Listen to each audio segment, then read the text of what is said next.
This is recording to the cloud. No, this is not CNN. This is not public television, but we try to do our best every week anyhow. This is low budget video on Bonk TV. This is week 6 of our 511, and we will get into a lot of cognitive theory and maybe constructivist theory as well. I'll be giving an overview of cognitive theory in just a second, and then we'll field some questions from all of you. And then we'll go to my guest, Mangwan Zhao, to talk about what she's up to in her current job that I kind of helped her get a decade ago. And Jennifer is here and joining us. And then we'll go back to me, and either we'll finish up with cognitive theory for about 20 minutes, or we'll go to constructivist theory. We'll probably end up with both.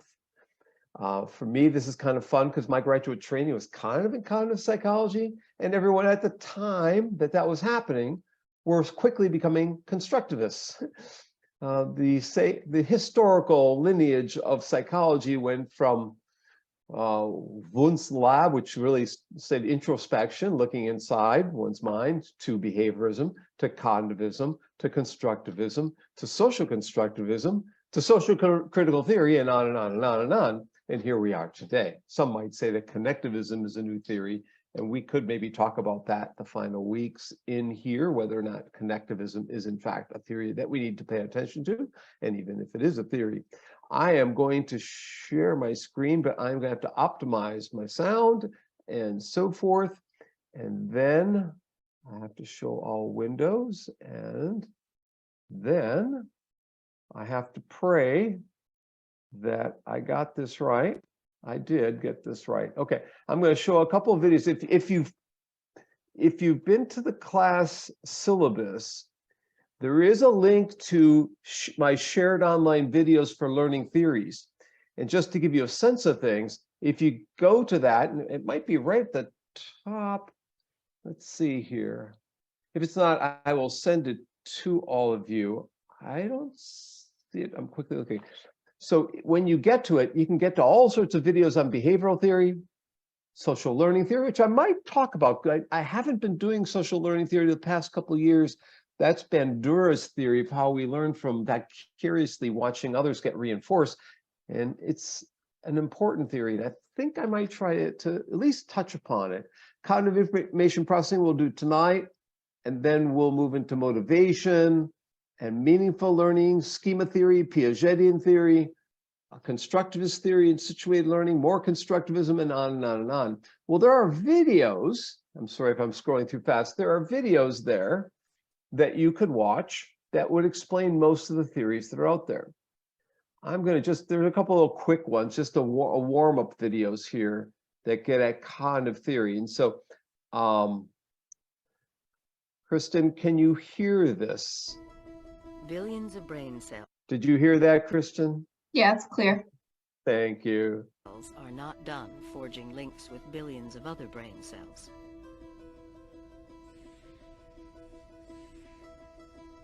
Eventually, there will be trillions and trillions of connections between cells, charged with electrical pulses rippling like lightning storms across the hills and valleys of the brain's deeply furrowed tissue.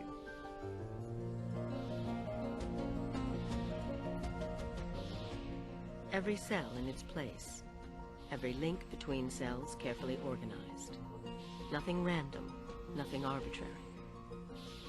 What we would really love to understand is how the brain during development generates millions and millions of neurons, sends them to the right position in the brain, and then somehow instructs each of those individual nerve cells to form very, very specific connections with one another.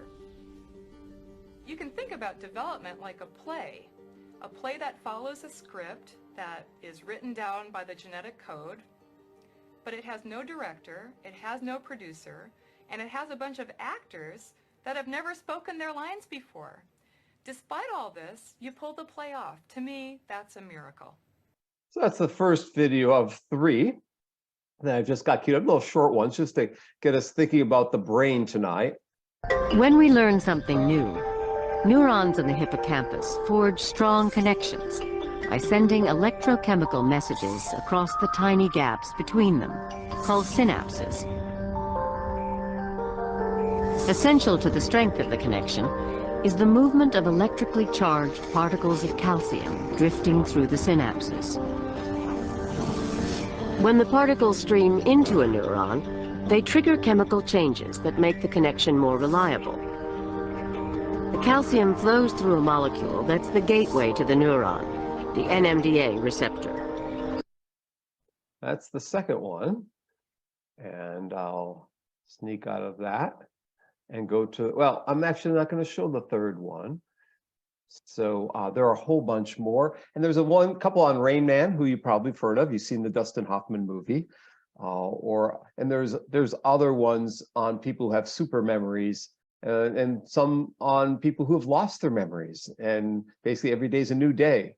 There's a lot that we don't know about how the brain works. Still, after more than 100 years in psychology, there are a lot of interesting people that are being studied today who remember everything they ever did on a particular day and what they had for lunch and all that kind of stuff. If you are interested in that, one person, her name is Jill Price. Another person's name is Daniel Temmet.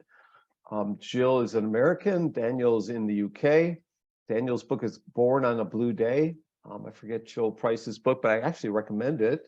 Her dad was a Hollywood movie agent, and so she met people when she was 6 and 7, 8 years old. Famous folks. She remembered every single day of her life. I mean, it's a pretty interesting story to tell. Part of their brains are enlarged in some degree.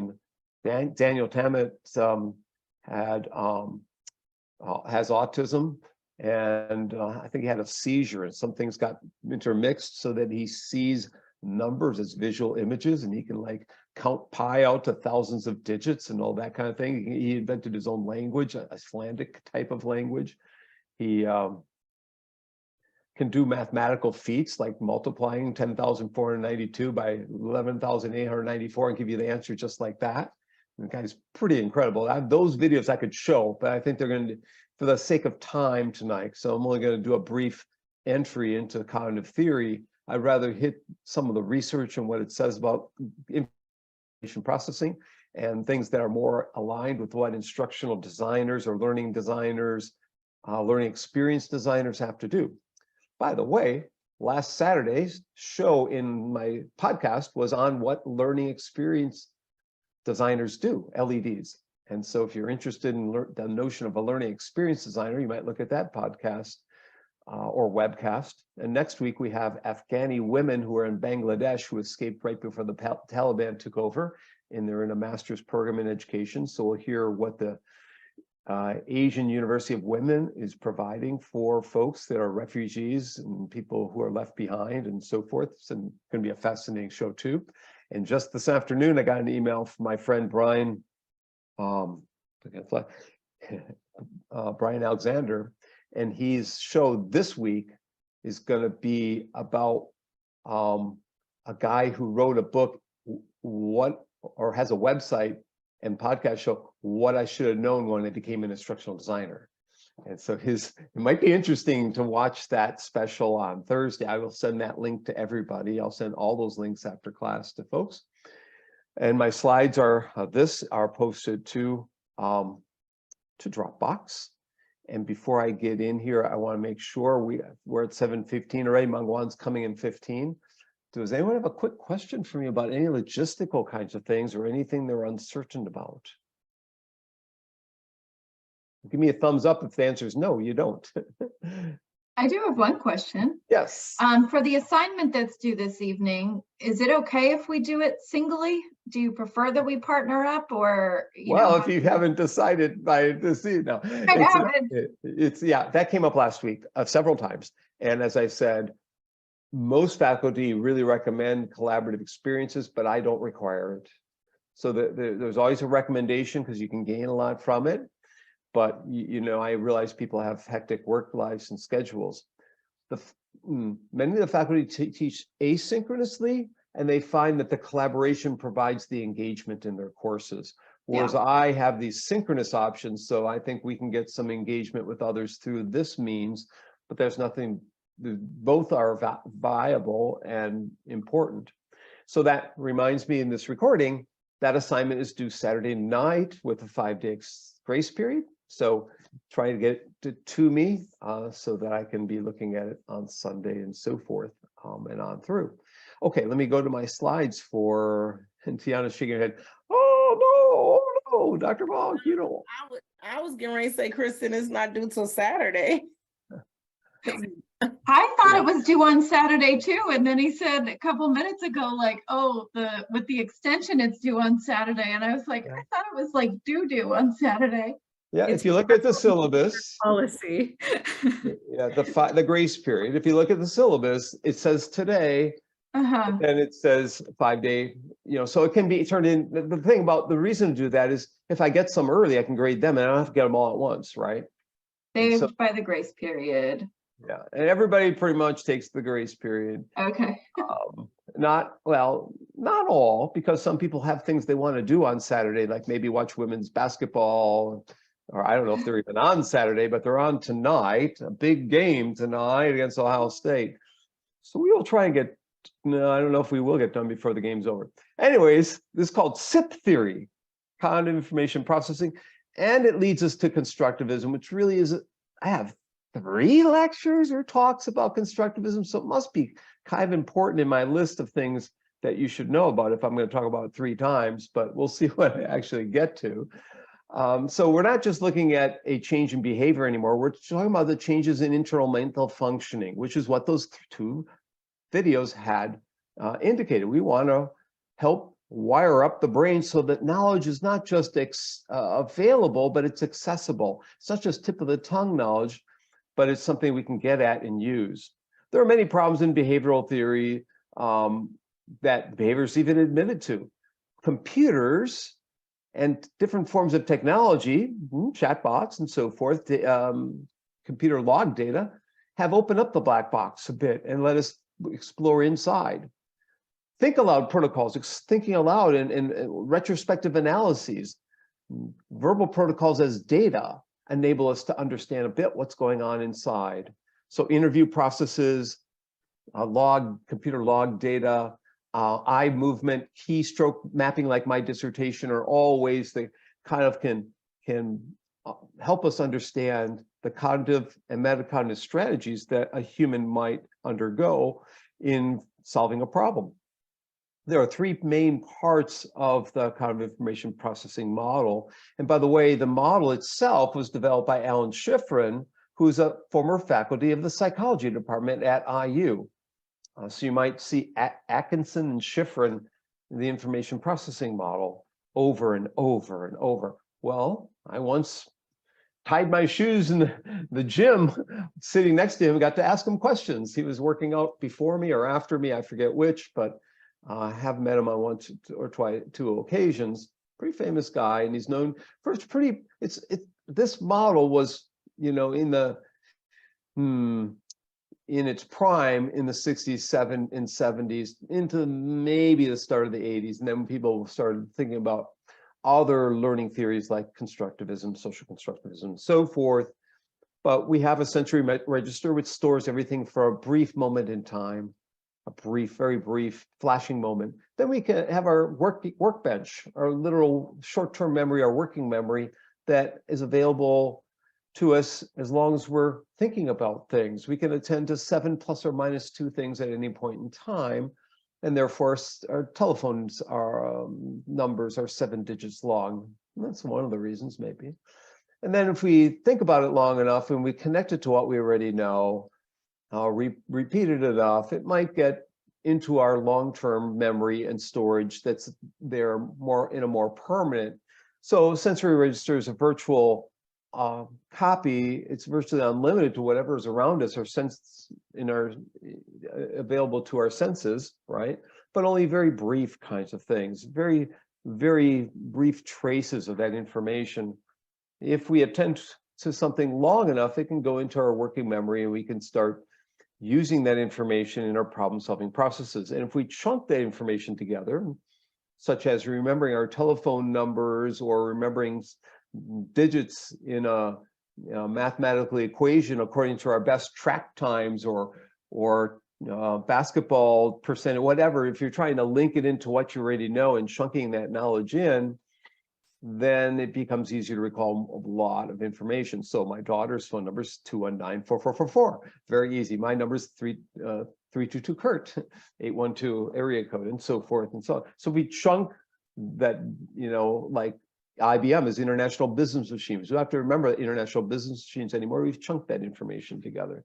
So we can see it. We can attend to the stimuli in our environment and perceive it that it's there. And if we do that long enough, it goes into our working memory, wherein we can rehearse it, we can connect it to what we already know, and hopefully we can connect it well enough that it stays in our long-term memory, not just there, not just available, but it's accessible to us over a longer period of time.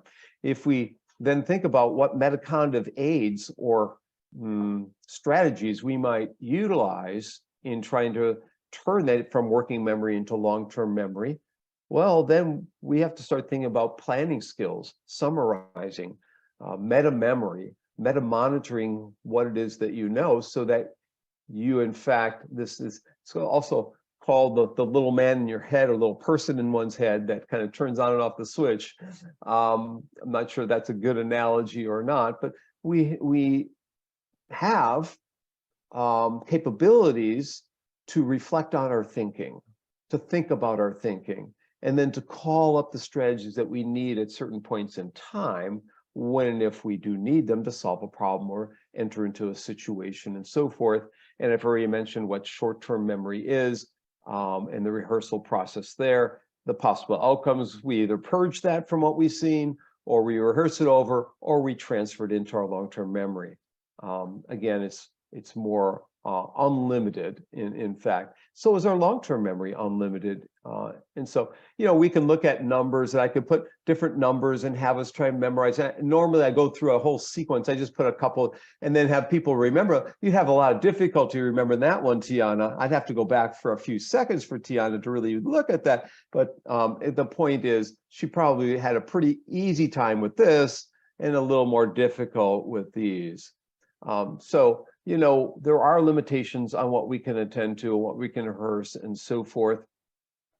And so now we can elaborate, we can rehearse and repeat, which is what behaviorists love. They love repetition and drill and kill. Tiana doesn't like that. Jennifer doesn't like that, right? And Kristen doesn't like that. We want to do more elaboration on what we know, thinking about the connections between existing prior knowledge and the new knowledge. If we can do that, if we can make analogies, metaphors, if we can extend or elaborate on the information, then we're more likely to have that information usable for us later on. Now, at the end, right before taking your test, you might use mnemonics, mnemonic aids or chunks of some kind, and take those numbers that you saw, 219-254-20, and turn it into a telephone number, or turn it into best track times or something else. When it is available for us automatically, because we've tried that activity repeatedly, like driving a car or playing the violin or playing piano or reciting your times tables or whatever it is, it becomes automatized. And for some of us who are professors, writing becomes an automatized skill. We've got hundreds of things we've written, and so we learn these skills over time. We weren't naturally writers to begin with. In IU basketball, men's and women's were doing quite well. Well, they weren't born to be basketball players. They practiced. It took a long time to get to the skills that they have. And so cognitive theory points out that expertise might take 10,000 hours or 5 years of diligent practice to move towards that area of expertise. And that's why doctoral programs are often 5 years long, and we make you work really hard. We want you to be an expert when you're done. So long-term memory is different from short-term memory because it's not the conscious. Working memory is our consciousness with one another. Long-term memory has more capabilities. They're unlimited. It's like your hard disk, or unlimited hard disk resident inside your head somewhere. And it potentially is always there. We just have to find the right retrieval mechanisms, like we saw in the video there, the calcium deposits going in our brains and so forth, firing those neurons. And it can re-enter working memory. It can go from working memory to long-term memory. It can re-enter it, and we can retrieve that knowledge. Hopefully we do retrieve that. So we store it, retrieve it, we encode it, restore it, and retrieve it. So there's terms that cognitive psychologists throw out there, like rehearsal versus elaboration. Rehearsal is more connected to behavioral theory. Elaboration is more connected to cognitive theory, trying to take that and create multiple links or pathways for that knowledge to come available to us. It's not just available learning like what we get maybe with multiple choice questions, but it's accessible more like getting essay-based questions that we can readily pull that information up and not have to have it listed in a multiple choice listing somewhere for us to identify. So you can recognize versus recall it. You can actually have it so deeply learned that we have the ability to recall that, not just to recognize it from a list of options in a multiple choice quiz. There are both the factual knowledge that we're learning, declarative knowledge, as well as how to do something of procedural knowledge, like how to drive a car, how to kick a football, field goal to win the Super Bowl like the person did yesterday, how to throw a flag as a referee did incorrectly yesterday at the end of the game to let the Kansas City people win. Not that I care all that much about Philadelphia, but I was disappointed the way the game ended. So we have our declarative knowledge that can be broken down into stories as well as verbal knowledge or definitions of what something is. And so many of us are better at the episodic side and can remember stories. Some people are really good with verbalizing the semantic knowledge, the definitions or explaining what something is. I think I'll skip over some of these things. They're in the lecture if you watch this, for the sake of trying to get through as much as I can here in a few minutes. So there's a difference between declarative, factual, procedural, how to do something, and conditional knowledge, knowing when to engage in a certain type of behavior, when to enact a particular metacognitive or cognitive strategy, depends on the situation, like knowing that we don't know something or we're getting behind. We need to maybe make a plan or a timeline or whatever it is. We're not ready for task 3 or task 4 in 511 and so forth. And there are different models for how one stores and remembers information. Some think that we learn surface level up, that we have to remember the basic facts, and then from that we can build on. Others believe we learn the gist, and from the gist, a comprehension model, we can subsume other pieces of that passage underneath it. And so some educational psychologists are really focused on the organizational structure of the material, the outlines, the headings, the famous quotes that someone had said over time, the relationships with other concepts. So trying to create an organizational aid, like a mind map, concept map, a timeline, a taxonomy, a flow chart, something else, a Venn diagram or whatever it is. And then you can interrogate what you know or what you're about to know through higher level order questioning. So we're moving to higher levels of Bloom's questioning, getting evaluation and synthesis and analysis types of questions instead of just repeating the basic facts. And so when we think about the knowledge that we're learning, some is just the definitions, like being a thesaurus, a personal thesaurus, or the rules of getting through the IST master's or doctoral program, or the basic facts of what the IST program is and who are the faculty and so forth. And then there are the procedural knowledge of what one needs to do to complete the qualifying exam or the dissertation or whatever it is you're charged with doing. And then knowing how to apply your new IST or learning design technology knowledge when you're in the workforce, when you take on a new job or whatever it is. So organizing, according to educational psychologists, organizational aids are one of the most powerful aspects of learning. And so we want to help individuals find ways, seek ways to organize the information that we're imparting as instructors or instructional designers. We want to form some kind of image or conceptual map or roadmap for them to learn. Some feel as though there are mnemonic aids, the keyword method, peg word method, story mnemonic, whatever it is, using acrostics or acronyms or whatever, that are very useful and valuable, but those things are fleeting or temporary. So I'm going to briefly mention it, and you can watch my video lecture. But if you ever use the peg word method, where 1 is bun, 2 is shoe, 3 is door, 4 is 3 is tree, 4 is door, 5 is hive. Trying to, Tiana might tell me I have to remember Kleenex. Well, that's number 1 is bun. I think Kleenex in a bun. And then Jennifer says, how about hot dogs? And I think 2 is shoe. Oh, hot dogs in a shoe. And then, Kristen says, well, you got to remember rubber bands. So I think rubber bands from a tree. So 1 is bun, 2 is shoe, 3 is tree. And I have these images in my head when I go to the grocery store. And that's how some people remember their information for the exam that way. And that's not the most effective way or most efficient way, because every time you learn a new list, you'll forget the old list. But, and again, many people go well beyond 10 and go up to 50 or 60 or 70 in remembering items, and it can be effective. And there is research studies that show there's a huge effect size if you use those kinds of mnemonic aids. It's effective in the short term. It can be effective, if as a psychological aid, a comfort, but difficult to use if information is thrown at you really in a fast way. It's hard to reflect that quickly. So I'm just going to skip over some. I'll mention the tetrahedron model. So tetrahedron model from Jenkins and from John Bransford, who recently passed away. One of the most famous cognitive psychologists of all time, and almost took a job in Bloomington, almost became the head of our center back before I was hired.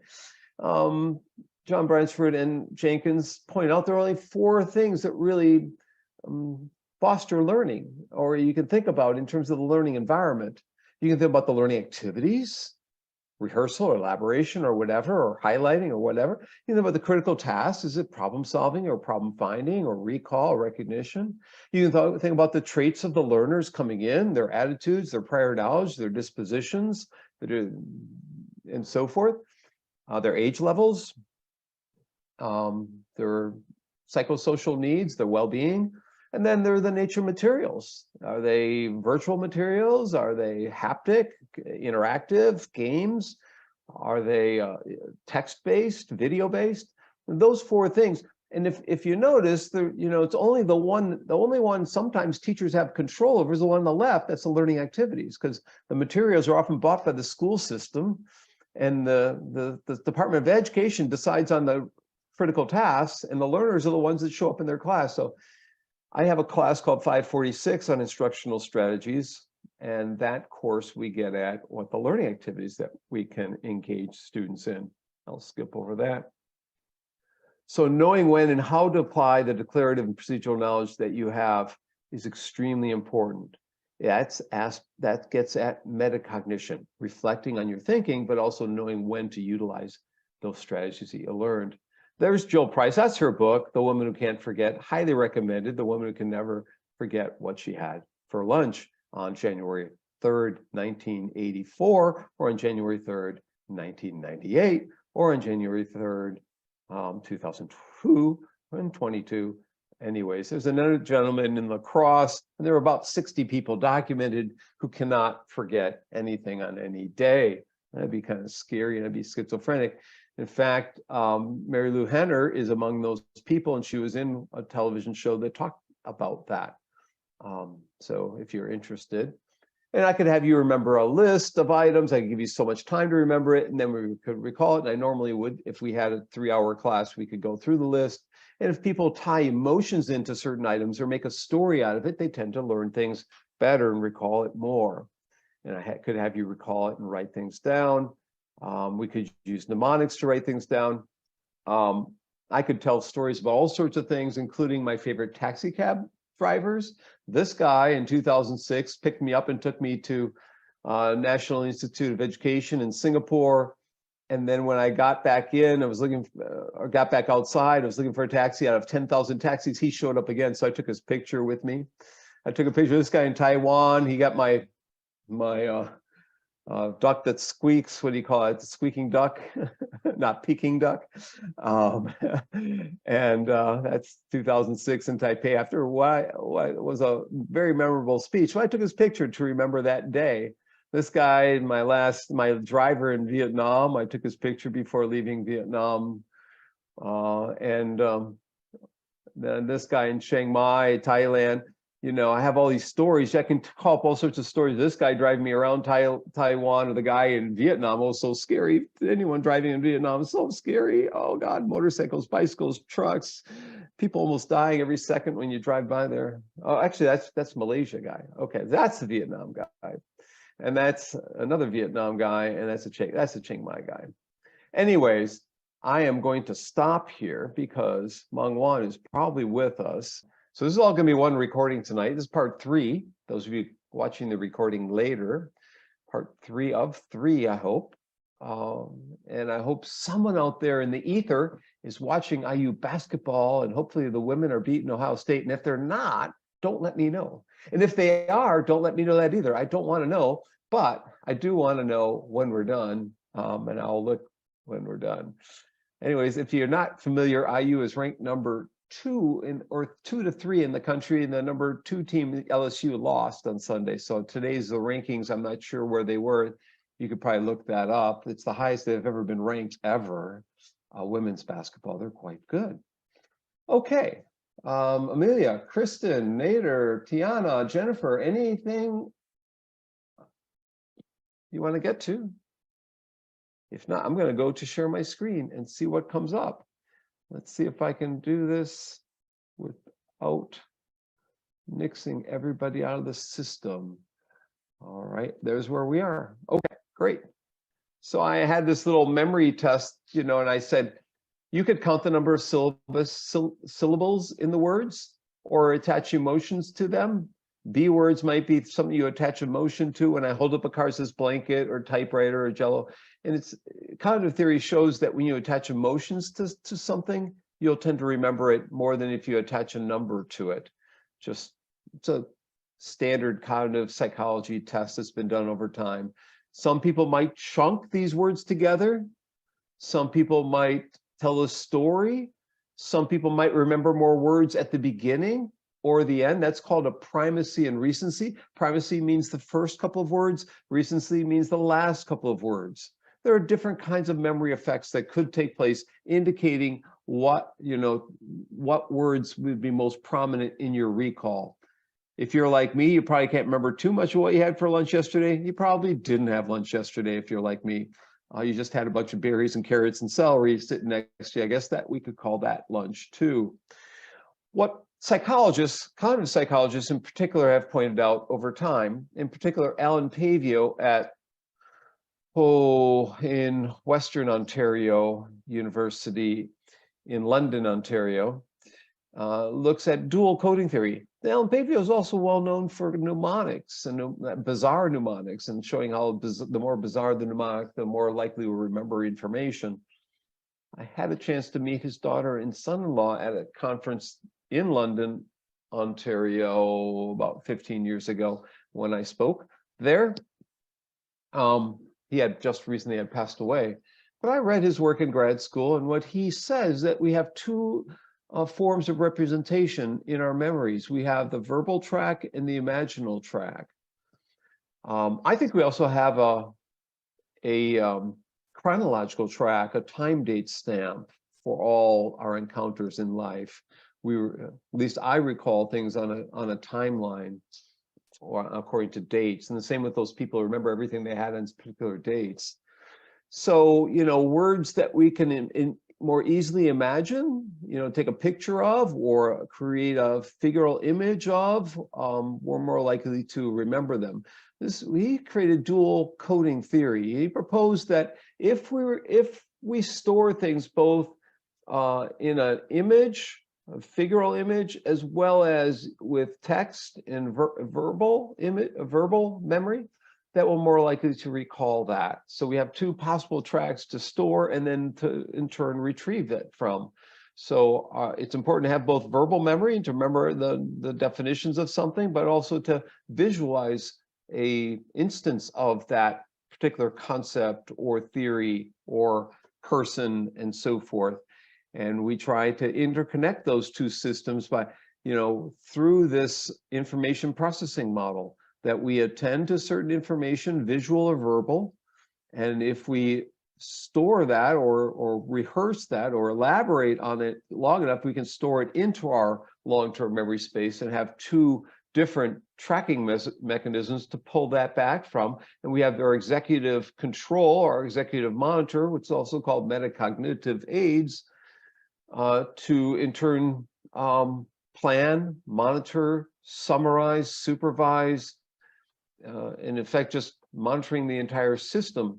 So we can show a multimedia film which has words and pictures in it, and it goes through our eyes, it comes through our ears, and we select different words and we select different images, and we attend to them and put that into our prior knowledge. And so a lot of cognitive psychologists, when I was going to grad school in the late 80s, believe it or not, they were focused on what was called PK, not psychokinetic energy, but prior knowledge.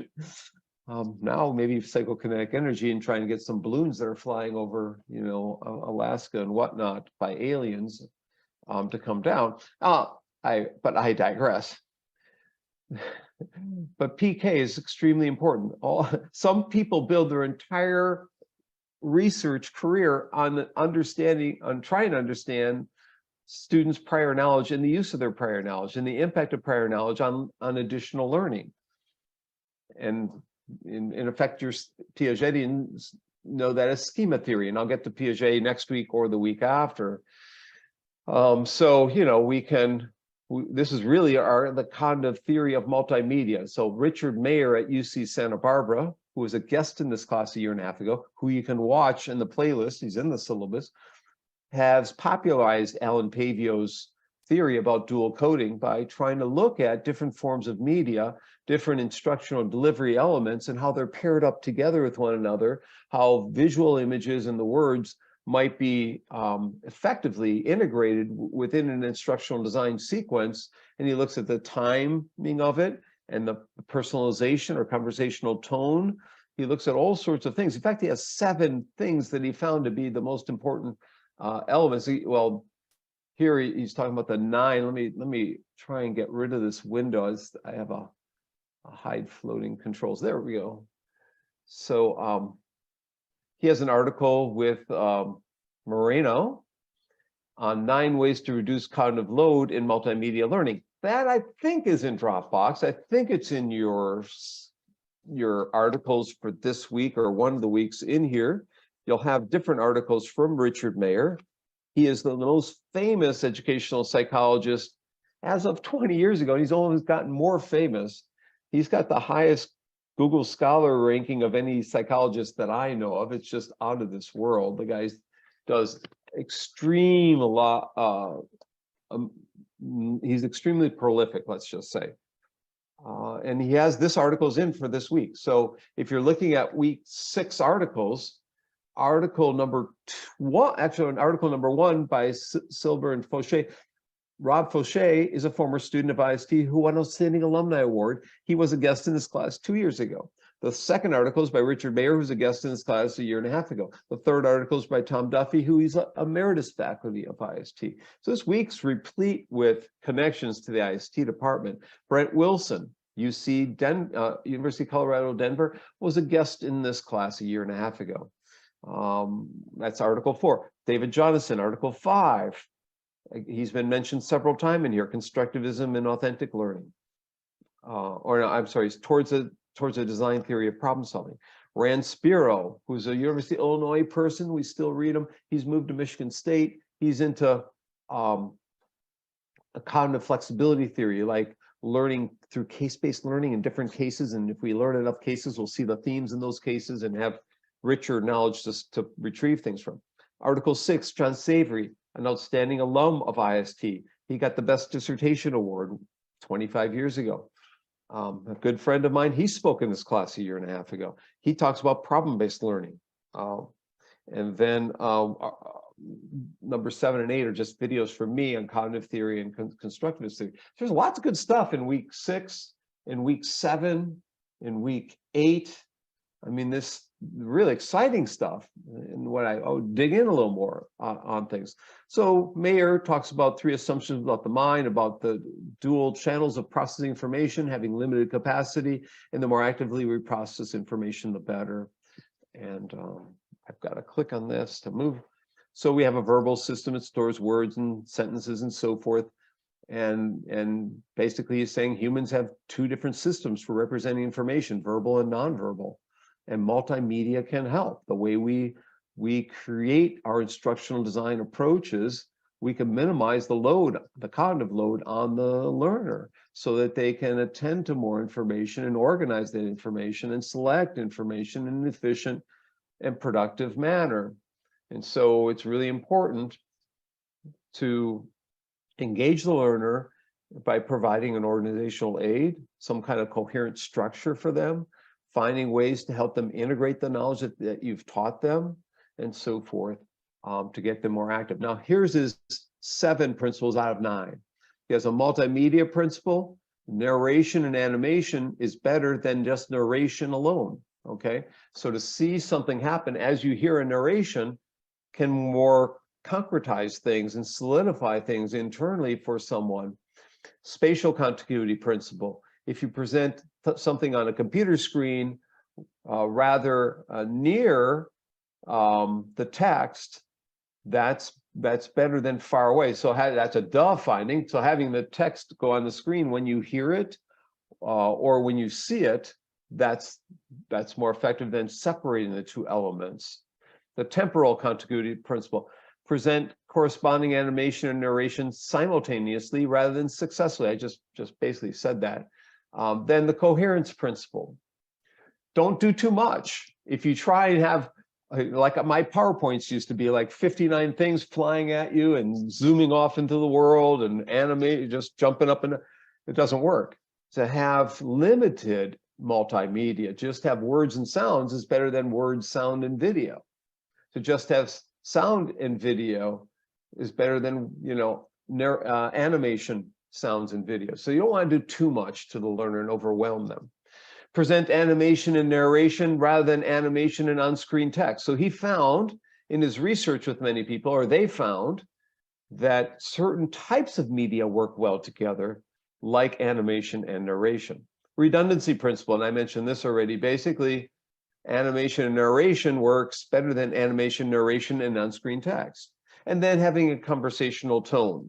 These are some of the things that you will learn from Richard Mayer. Now, if you don't want to know everything, but want to know enough, you can buy his book on multimedia learning. That's probably what I would recommend for people. David Jonathan, you could read for this week. We'll talk about different forms of problem solving and expertise around problem solving. I'll skip that. Animation research, Lloyd Reber at Georgia talks about how to gain one's attention through animations, but not overwhelming them. Attention-getting graphics can help make relationships clearer, but you don't want to have 10 or 20 animations going off at one point in time, like I used to do, because that will overwhelm. Now, to end tonight, 8 applied cognitive theory recommendations for you. 8 applied cognitive. So we want to take theory and go into practice. One thing cognitive psychologists have found is that if you ask the learners to organize the content, that's better than the instructor organizing said content. So forcing people, like I often do in P511 and 622, have the learners create a concept map, have the learners create a taxonomy, have the learners create a timeline. That's a powerful mechanism. So those flow charts, those Venn diagrams are all tools that can help the learner explicate their knowledge and solidify it so that it's better understood, right? The second thing is recognize that we can't attend to too much, and that's why I didn't go to the second. I just stayed with the first lecture tonight. If I did the second lecture on constructivism, you'd probably go bonkers and wacko. So we just stay with cognitive theory tonight. Help the learners focus attention by having certain kinds of techniques like text signals. When you read, you have red text that highlights it for you. Boom, it's coming out. Highlighting, question asking, all sorts of subtle cues, that underlining kinds of things will help the learners identify main points, just like having an abstract, having the key points of the chapter, having ending reflection questions, having questions before they read the text. Those are ways to highlight what's going to come up. Providing an organizational structure, maybe you have to sometimes give them the graphic organizer or the visual representation or the quote or some kind of analogy or metaphor to help organize that structure in their brain or bring up the example so that then when you get to that class activity or the problem solving activity, they understand that content a little better. Again, I think I said this before, don't recognize that we're gonna be limited as human beings. There's a bottleneck as a human being, unless you have a lot of help and support from computer tools around you, we're limited to 7 plus or minus 2 items. And so don't present 49,000 items. Number 5, try and match the way the information was encoded when you delivered the lecture or the content and so forth, when the learners learn the lesson, or to the way it's going to be asked to recall that. Now, you might say that you're simplifying things too much for the learners. You're making it too easy. Learning is never easy. Learning is an arduous process, effortful. We want to make it fun. It can be fun at times and should be, like the gamification of the CN, as Meng Guan presented to us. But if you want it processed deeply, you have to ask questions and let students manipulate something in their environments and try out ideas and share ideas and so forth.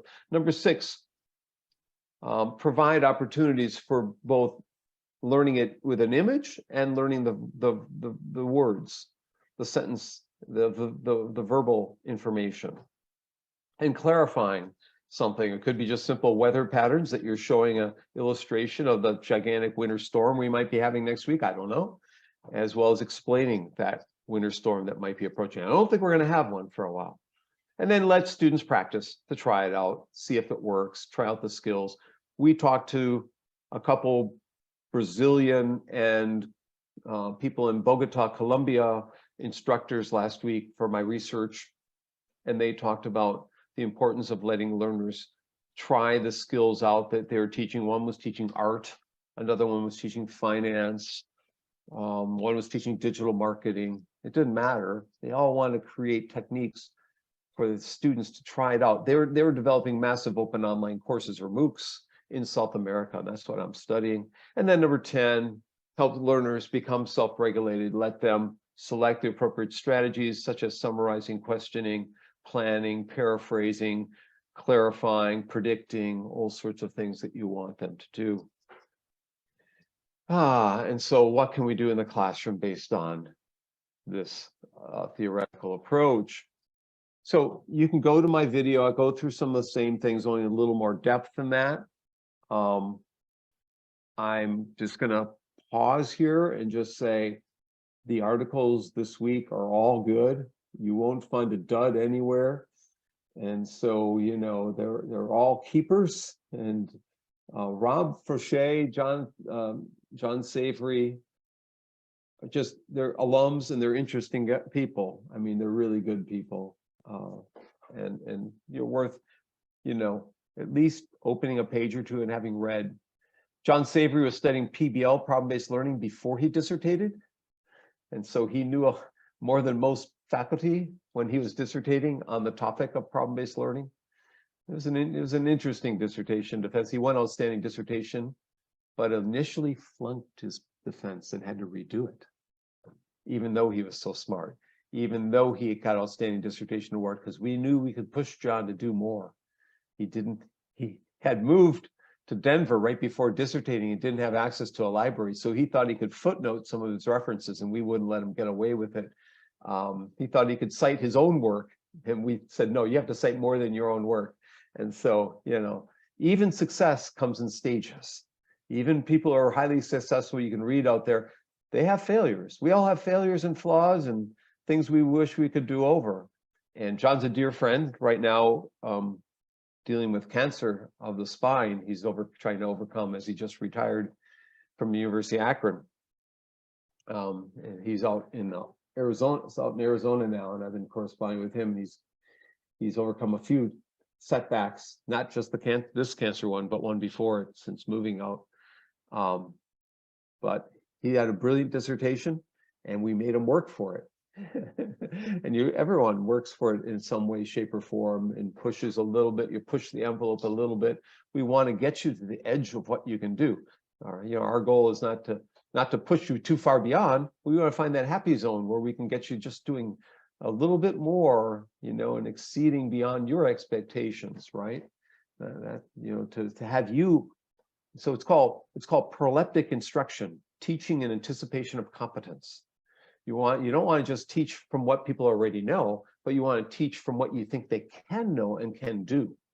And I'll get to Vygotsky, where he talks about his zones of proximal development and getting people to move towards the ZPD, and that we want them to be given hints, nudges, questions at the edge of what they can't do and what they eventually can do.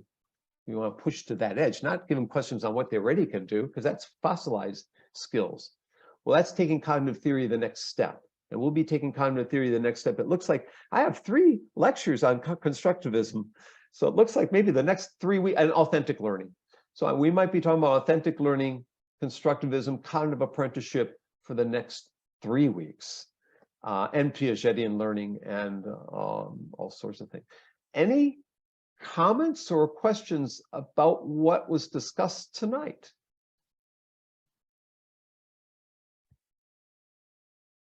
I have a question regarding cognitive overload. And I think you had said before, and correct me if I'm wrong, that multitasking is just giving short spurts of attention to different items. Yeah. And so my question is, if digital natives that are raised with always being wired into things, is that a myth? To be someone who's watching these YouTube videos at like 2x speed or something like that, is that something learners have changed, or fundamentally that's just something being promoted? Well, there's multiple things in what you're asking. Okay. There are studies that show that perceptual skills and hand-eye coordination has increased with people play games. And so the ability to multitask in terms of opening different media elements up and making them available. So there's making things available to learn and accessible to learn. That's probably a truism. But actually having learned from those in a multitasking fashion, that's not true. Okay, so that's why there's difficulty understanding or comprehending what this new digital age of learner is like, because some might be referring to the fact that, oh, he's got this paper open and her mobile's open and her tablet's there. Yeah, you can have all those devices there. We've always had multiple devices. We have pen and paper, and we've had markers and highlighters. We've always had multiple things available at our disposal as learners. Today, they're more powerful than ever before. And so because of that power, they can call up content more readily. And it looks like you're attending to all that content in a multifaceted manner. And if you do try to attend to that content in a multifaceted manner, you may get through it, proverbially through the content, but that's probably going to only be at a 40% completion rate or a retention rate, as opposed to those that serially learn the information who can recall things at a 70 or 80 percentile rate. So there is research. I think it's University of Iowa State early on had a study looking at that. And so, but there's probably many, many more studies since that time that are worth looking. And that topic is worthy of a paper in this class, and you could substitute one of the task 3 or task 4 if that's of extreme interest to you, the notion of multitasking and how it affects instructional designers. I would particularly be interested in, how an instructional designer has to take into account the 21st century learner, the digital learner, and is it a myth, or are there multiple myths out there about how they learn, and what are the actual myths and what are the truisms? I think that might be worthwhile exploring, and I appreciate the question. Amelia. That's a really great question. And we should be, but there's another side effect to that. That's called nomophobia. That's the phobia of missing your mobile phone, which another IST alum has done research on. She's at Ohio State. Her name's Anna Paula Correa, Correia. And she's looked at nomophobia, and that's worth a paper in and of itself too. That's a very interesting area. If you teach my class a year from now on emerging learning technologies, maybe we bring Anna Paula in and talk to her about nomophobia and other kinds of trends that are happening in emerging technologies. So Kurt, if I do a paper on nomophobia, that would replace what, task 3, 4? I think task 3. Task Yeah. 3. Yeah, Okay. maybe task 4. Okay. I think they're both worth 30 points, aren't they? Yes, they are. Yes, they are. And I think I have, I think it would fit better with task 3, but I'd be open to having it replace task 4. Okay. Because kind of the issue, I mean, it's a trend, right? So cell phones are a trend. I would say if it could replace the video for the trend, because cell phones are a big part of our lives. So yeah, I just read an article yesterday on the TikTok videos and the implications for delivery of instruction.